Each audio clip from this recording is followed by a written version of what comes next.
o nosso Deus. Graça e paz, irmãos. Antes de começar propriamente dito o tema, eu quero indicar o livro aqui, que é gêmeo do livro do reverendo Wendel, chama Vivendo para a Glória de Deus. É um livro do Joel Beeke, é um autor reformado. Para mim, particularmente, ele é o maior expositor vivo, particularmente, expositor bíblico. Um homem de Deus que tem escrito sobre a nossa herança reformada.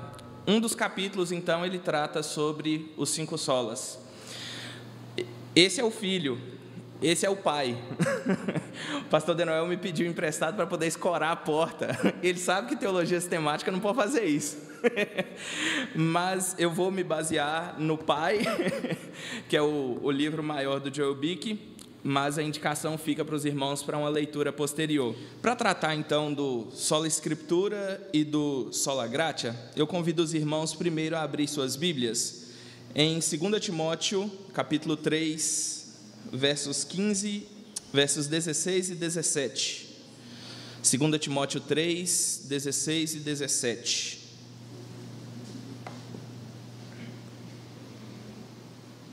Um texto bastante conhecido de nós. E eu lerei para dar introdução, então, ao primeiro dos solas, que é o Sola Scriptura. 2 Timóteo 3, 16 e 17 diz: toda a Escritura é inspirada por Deus e útil para o ensino, para a repreensão, para a correção, para a educação na justiça, a fim de que o homem de Deus seja perfeito e perfeitamente habilitado para toda boa obra. Eu quero introduzir o tema propriamente dito com a ilustração do pastor Jonas Madureira. Eu acredito que essa ilustração valerá para os 2 solas que eu tenho para tratar e também para os outros 3. A ilustração é a seguinte: na verdade, ele diz que não deve ser a forma como nós pensamos a relação entre a igreja medieval e a igreja pós-reforma. E a ideia dele é a seguinte: nós não devemos pensar que a igreja antes da reforma, a igreja medieval, é como uma princesa que é como um guerreiro malvado e perverso que está trancando uma princesa no alto de um castelo. Obviamente, ele diz que toda boa princesa precisa de um príncipe, e nesse caso, nós não devemos pensar que o príncipe é um príncipe alemão que começa as suas atividades em 1517. E ele diz, então, que nós não devemos pensar que a princesa que está aprisionada no alto daquele castelo é a Escritura. Ele diz que essa não é a verdadeira imagem dessa transição. Não é que a Escritura estava amarrada, por assim dizer. A Escritura não estava presa e perdida, clamando socorro por um príncipe alemão em 1517. A ideia do Jonas Madureira, então, é que havia, sim, Bíblia no meio do povo. O problema é como essa Bíblia era interpretada e qual era a mensagem que era pregada. Nós sabemos que, mesmo antes de Lutero, 100, 200, 500 anos de Lutero, nós já tínhamos homens que pregavam contra os erros e as heresias da igreja medieval. Nós temos, por exemplo, John Huss e John Wycliffe, há 100 e 200 anos antes de Lutero, que preocupavam-se em traduzir a Bíblia para o povo, em pregar a Bíblia na língua do povo, em ter culto na língua do povo, para que o povo pudesse entender o que isso representava na sua fé e na sua prática. Então, mesmo antes da reforma, com os pré-reformadores, nós já temos vultos virtuosos que se preocupavam em proclamar: a Escritura é importante, a Escritura é necessária. O grande ponto, o ponto central em relação ao Sola Scriptura, é afirmar que não existe nenhuma outra autoridade que seja capaz e hábil para governar a vida da igreja e a vida dos cristãos. Então, a afirmação do Sola Scriptura, segundo Joel Beeke, é a seguinte: as Sagradas Escrituras são a nossa única regra de fé e de vida, de fé e de prática. Não existe aqui nenhum tipo de comparação plausível, nem tampouco possível entre as Escrituras e a tradição, nem mesmo entre as Escrituras e a forma de se fazer teologia naqueles dias. A teologia medieval, para aqueles que não sabem, ela era muito mais fundamentada na filosofia, e apesar de ser uma boa filosofia, uma filosofia clássica, mas ela se envolvia muito mais com filosofia e lógica do que com a própria Escritura. A ideia é a seguinte: os teólogos formavam vários silogismos, ou seja, se isso é verdade, isso implica isso. Se isso é verdade, isso implica uma outra coisa, e se essa outra coisa é verdade, inúmeras implicações lógicas eram construídas, mas que não eram baseadas na palavra de Deus. Por isso, então, os teólogos reformados começaram a suspeitar desse tipo de interpretação, desse tipo de teologia, por causa da natureza caída do homem, e pelo fato de crerem que a queda afetou até mesmo o intelecto, diferentemente de alguns teólogos romanos católicos. Nós então recebemos a palavra como sendo a palavra de Deus e não palavra de homens, como diz Paulo em 1 Tessalonicenses 2,13. Nós cremos que ela é verdadeira, infalível, autoritativa, inerrante e diversos outros atributos que emanam do próprio ser daquele a quem pertence a palavra, o nosso Deus. É por isso então, queridos, que todos os cristãos devem ser servos dessa palavra. Ao invés de questionarmos o seu conteúdo, nós devemos ser aqueles que nos submetemos ao conteúdo desta palavra. O princípio da sola escritura, contudo, não rejeita toda e qualquer tradição, como de maneira equivocada afirmam os católicos a nosso respeito.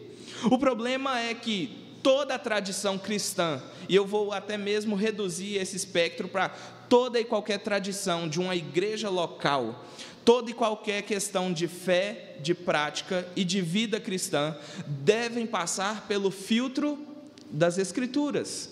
É por isso que, ao observarmos a nossa vida diária, como ser um bom pai, um bom marido, como ser um bom profissional, como fazer todas essas coisas seguindo um outro princípio do solas, que é o soli deo gloria. Como eu faço tudo isso?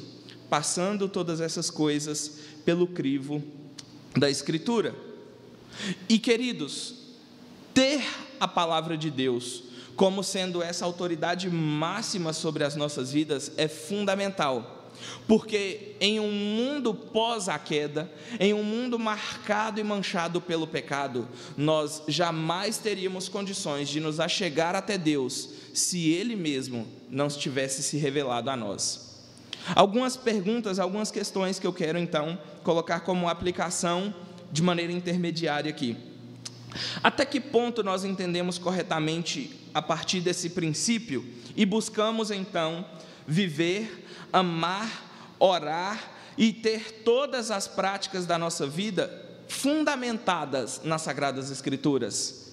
Até onde que nós filtramos aquilo que fazemos e aquilo que cremos pelo crivo da palavra? A Bíblia é a bússola que realmente guia a sua vida durante as tempestades? A Escritura é o guia que você tem sempre diante de você, como diz Tiago no capítulo 1? Ela é a regra pela qual você trabalha, como diz Paulo aos Gálatas no capítulo 6? Ela é a água pela qual você purifica e santifica a sua vida, como diz o salmista no Salmo 119. Ela é o fogo que faz arder o seu coração, como diz o Senhor Jesus aos discípulos lá no caminho de Emaús, em Lucas 24.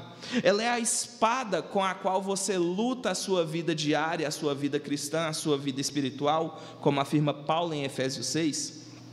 Ela é o alimento que te sustenta. Ela é o conselheiro que resolve todas as suas dúvidas e temores, como no Salmo 119, o verso 24. Por fim, ela é a herança que é capaz de te enriquecer. Dito essas coisas, então, eu quero partir para um aspecto mais apologético deste sola. Nos dias de Lutero, era importante, era fundamental afirmar sola Escritura, somente a Escritura nos basta, por causa de dois motivos. O primeiro deles é porque nos dias de Lutero haviam autoridades que queriam reger e governar a igreja a parte da Escritura ou além da Escritura. A primeira delas, como todos nós sabemos, é o próprio Papa. O Papa era aquele quem dava as diretrizes e a igreja então seguia. O segundo problema envolve também o Papa, mas não ele sozinho, mas agora todo o magistério da Igreja Romana, que é constituída do Papa e dos seus bispos. A ideia de um magistério formal na Igreja Católica diz respeito àquele grupo, àquele núcleo que é único, suficiente, capaz e hábil para poder interpretar as Escrituras.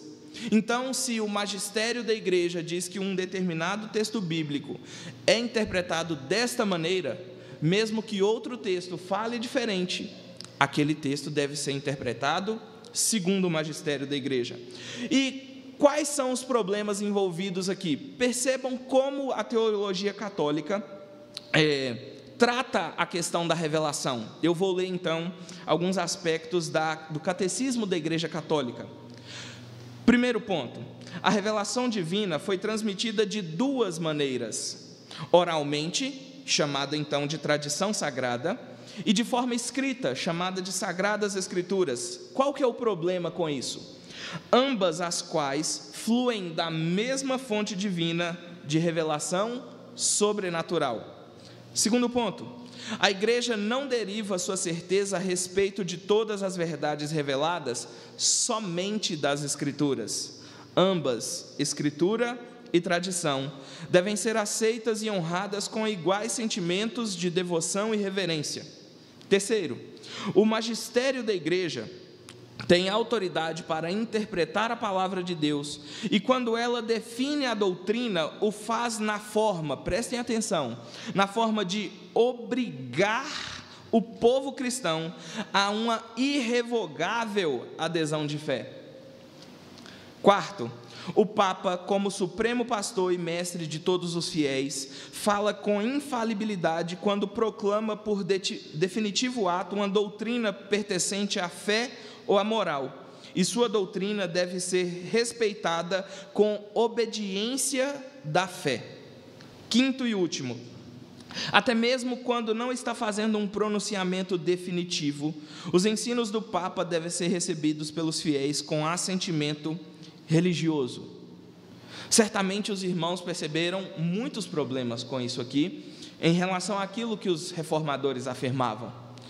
O ponto é o seguinte, então, queridos: nossa mente, e isso afirmava não só Lutero, mas todos os reformadores, nossa mente está cativa a uma única autoridade, que é a própria palavra de Deus. Para os reformadores, a ideia de palavra de Deus, ela ia muito além do conceito, digamos assim, genérico e comum do qual nós temos hoje. Falar que a Bíblia é a palavra de Deus, para eles, era o mesmo que afirmar que a Bíblia é verbum Dei e vox Dei. Quando alguém lê as Escrituras, o que se lê é a própria palavra, a própria voz de Deus. Você já deve ter ouvido o reverendo Augusto Nicodemos dizer o seguinte: quer ouvir a voz de Deus? Abra a Bíblia e leia.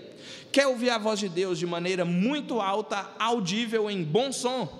Abra a Bíblia e leia de maneira audível, em bom tom, em alto som. Você então ouvirá a voz de Deus. Queridos, Hebreus capítulo 1, os versos 1 e 2 nos diz que Deus se revelou de muitas vezes, de muitas maneiras aos pais pelos profetas, mas que Ele nos consumou uma revelação através de Cristo, a qual está fechada, e nós, por assim então, clamamos sola Escritura. Quero terminar então esse primeiro sola declarando aquilo que a confissão belga afirma sobre esse sola. A proibição de acrescentar ou retirar qualquer coisa da palavra de Deus é evidência de que a doutrina nela contida é perfeitíssima e completíssima em todos os sentidos. Nem nos é permitido considerar quaisquer escritos de homens, por mais santos que tenham sido, como de igual valor ao das Escrituras divinas. Nem devemos considerar que costumes, maiorias de pensamentos, antiguidade de uma questão, sucessão de tempos e de pessoas, ou mesmo concílios, decretos ou estatutos, tenham o mesmo valor da verdade de Deus. Resta-me ainda alguns segundos e eu quero então fazer uma aplicação muito relacionada aos nossos dias. Algumas pessoas detestam tradição, mas são muito apegadas à própria experiência e acreditam que a revelação de Deus não foi encerrada neste livro. Elas querem buscar novas experiências, novas revelações e novas formas pelas quais Deus fala com elas.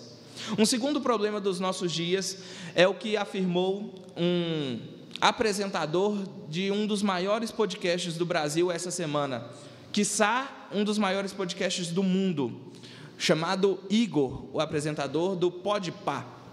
Ele diz que ele não acreditava muito que a Bíblia tinha algum tipo de relevância.